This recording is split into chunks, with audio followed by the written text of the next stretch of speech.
Well, in this text that we've been reading this week that we talked about on Sunday, in chapter 4, Paul starts giving an illustration of what it means to be an heir of God, to receive the promises, to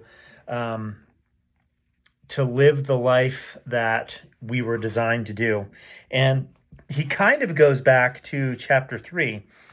Remember, a lot of chapter 3, we talked about this a few months ago.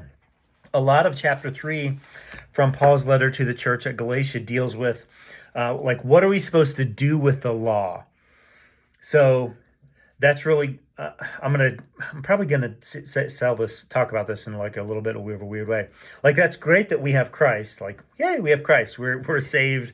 We're saved by Jesus. But the reality is the law still exists. So what are we to do with the law? Like, what's the purpose of the law in the life of the Christian? And what Paul's done in chapter 3 is he's talked about how the law was a guardian, right? It protected us. We talked about this in a sermon, I think, about like speed limits, how the law serves to function as a guardian, kind of to keep us safe. Protective custody is one of the words that he uses or one of the phrases he uses at the end of chapter 3 and 24. He says the law was our guardian until Christ came.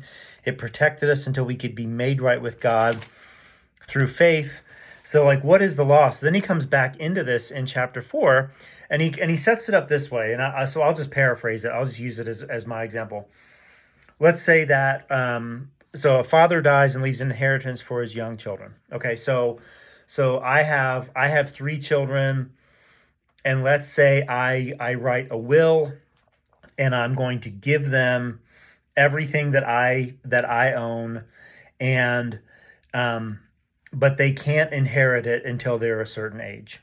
So I die, and those kids are not of the certain age, so they can't inherit what I've given them because they're not of the right age.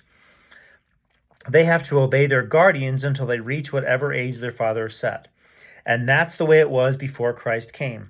We were like children. We were slaves to the basic spiritual principles of this world. We talked about that on Sunday. We're going to talk more about it next Sunday. But when the right time came, God sent his son, born of a woman, subject to the law. God sent him to buy freedom for us who were slaves to the law so he could adopt us as his very own children. So let's say I said my kids cannot have an inheritance until they're 18 years old.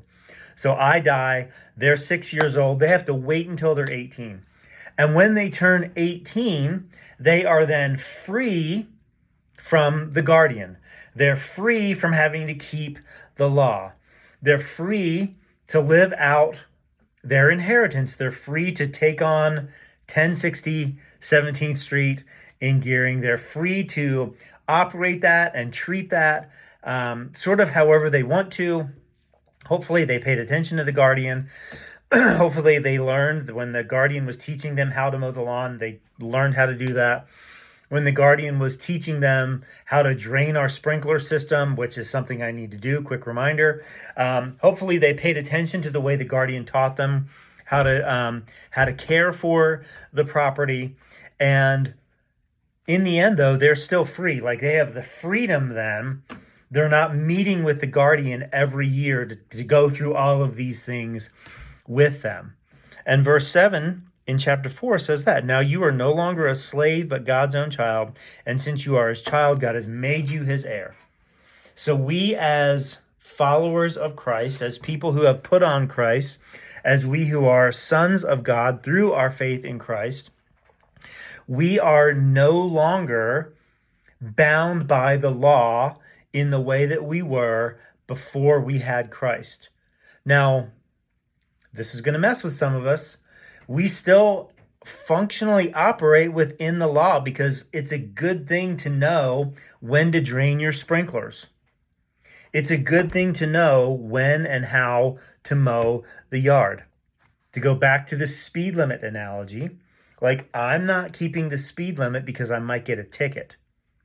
I'm keeping the speed limit because it's safe, because it's the right thing to do. So now we are an heir to God's promises. We've received his promises. We've received the kingdom, and we can have security and hope in that. We know that we are taken care of because we have received what God has given us. And now we're going to live in accordance to that. We're going to do all of the things that we were doing before. We are going to maybe keep the law in the ways that we were keeping them before, but our motivation has changed. Like, we're doing the right thing because it's the right thing, not because we constantly have a guardian telling us, you have to do this, you have to drain the sprinklers. If you don't drain the sprinklers, your sprinkler lines are going to freeze. So you have to do this, you have to do this, you have to do this. Now, because I'm an heir, because I've received the promise that God has given me, now I'm going to drain those sprinklers because I'm a part of the kingdom. I've been made right with God. I'm going to be right with myself. I'm going to be right with others. I'm going to be right with the created order because I am God's heir. He has given me this, and I want to live my life for him. I want you to have that freedom. I want you to understand the freedom that you have in being God's heir. And you can do that when you recognize who you are, when you know your identity, when you know your value, and you know your purpose, and then you live in trust of that. Love you. Praying with you. Praying for you. See you again soon.